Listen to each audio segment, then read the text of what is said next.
사도행전 19장 28절에서 41절까지의 말씀입니다. 그들이 이 말을 듣고 분노가 가득하여 외쳐 이르되 크다 에베소 사람의 아데미여 하니 온 시내가 요란하여 바울과 같이 다니는 마게도냐 사람 가이오와 아리스다고를 붙들어 일제히 연극장으로 달려 들어가는지라. 바울이 백성 가운데로 들어가고자 하나 제자들이 말리고 또 아시아 관리 중에 바울의 친구된 어떤 이들이 그에게 통지하여 연극장에 들어가지 말라 권하더라. 사람들이 외쳐 어떤 이는 이런 말을 어떤 이는 저런 말을 하니 모인 무리가 분란하여 태반이나 어찌하여 모였는지 알지 못하더라. 유대인들이 무리 가운데서 알렉산더를 권하여 앞으로 밀어내니 알렉산더가 손짓하며 백성에게 변명하려 하나 그들은 그가 유대인인 줄 알고 다 한 소리로 외쳐 이르되 크다 에베소 사람의 아데미여 하기를 2시간이나 하더니 서기장이 무리를 진전시키고 이르되 에베소 사람들아 에베소 시가 큰 아데미와 제우스에게서 내려온 우상의 신전지기가 된 줄을 누가 알지 못하겠느냐.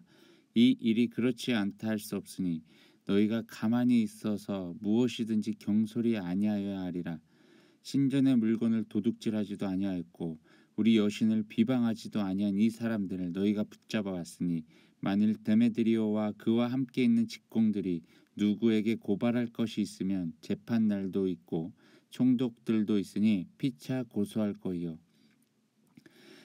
만일 그 외에 무엇을 원하면 정식으로 민회에서 결정할지라. 오늘 아무 까닭도 없는 이 일에 우리가 소요 사건으로 책망받을 위험이 있고 우리는 이 불법 집회에 관해 보고할 자료가 없다 하고 이에 그 모임을 흩어지게 하니라.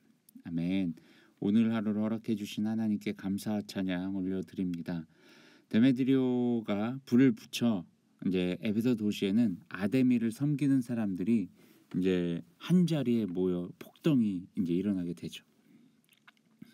심지어 바울의 동료들 가운데 가이오와 아리스다고 이 두 사람이 이제 잡혀가요.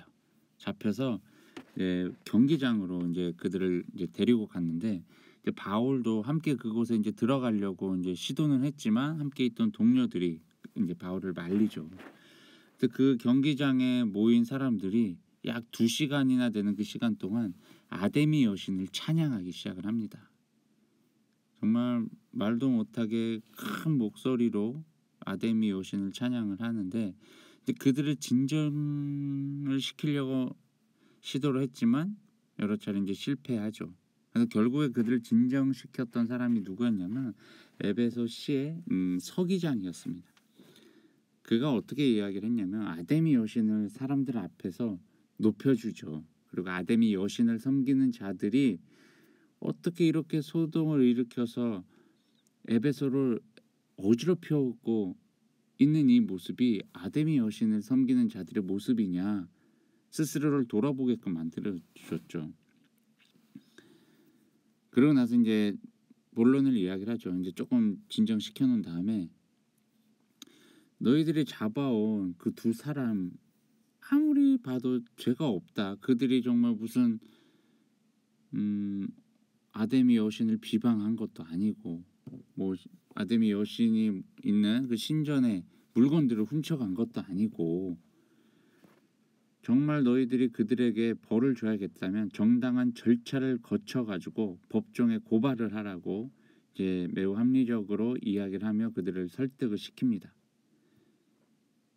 그리고 마지막으로 살짝 위협적인 말을 던진 게 무엇이었냐면 너희들이 이렇게 소란 피우는 거 로마에선 별로 안 좋아한다 라는 이제 이런 말까지도 하게 되죠. 에베소의 상황은 바울의 입장에서는 정말 기가 찰 만한 상황이었을 것입니다. 어떻게 보면 아데미를 숭배하는 자들이 자신들의 이제 존재를 드러나게 된 거예요. 그러면서 그들의 신앙을 드러내는 그 현장을 목격하게 된 거죠. 그 현장의 모습을 보고 있자니 하나님은 당연하시겠고 바울의 입장에서도 이러한 모습이 얼마나 가슴이 아팠을까요? 하나님을 예배하고 하나님을 찬양해야 하는 그런 사람들이 거짓 신을 섬기고 그 거짓 신의 이름을 부르짖고 있으니 얼마나 답답하고 화가 났을까요? 오늘날 수많은 사람들이요 거짓 신을 찾아 숭배하고 있는 모습이 오늘날도 보인다는 거죠. 돈에 의지하는 자들, 권력에 의지하는 자들, 성에 의지하는 자들, 하나님 외에 다른 것들에 의지하는 자들, 결국 돈과 권력과 성, 자신이 의지하는 그 무언가에 우리의 삶의 우선순위를 두며 그것으로 인해서 우리의 삶을 결정지으며 살아가고 있는 그런 자들이 오늘날 우리 주변에도 있다라는 거예요. 아니면 내가 될 수도 있습니다. 에베소 경기장에 모여 아데미 여신을 찬양하는 자들, 그들의 모습을 보면 우리는 무엇을 느낍니까? 분노가 차오르는 자들도 있을 것입니다.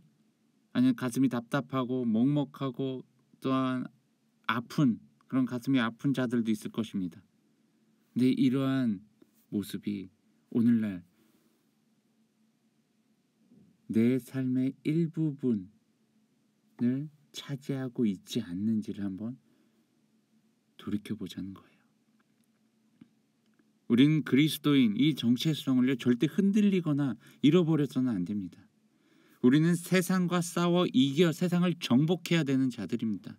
세상 속에 파묻혀 들어가 그 안에서 허우적거리며 세상의 가치관으로 살아가서는 절대로 안 되는 사람들이라는 얘기입니다.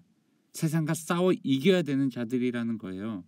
세상 앞에 무릎 꿇어야 되는 자들이 아닙니다. 우리 그리스도인들이 세상 속에서 절대로 잠잠해 있어서는 안 됩니다. 세상 속에 그리스도의 향기를 전하는 자가 되길 바랍니다. 오늘도 내가 속한 모든 곳에서 그리스도의 향기를 강력하게 담대하게 내뿜는 하루가 되길 주님의 이름으로 축원합니다. 샬롬.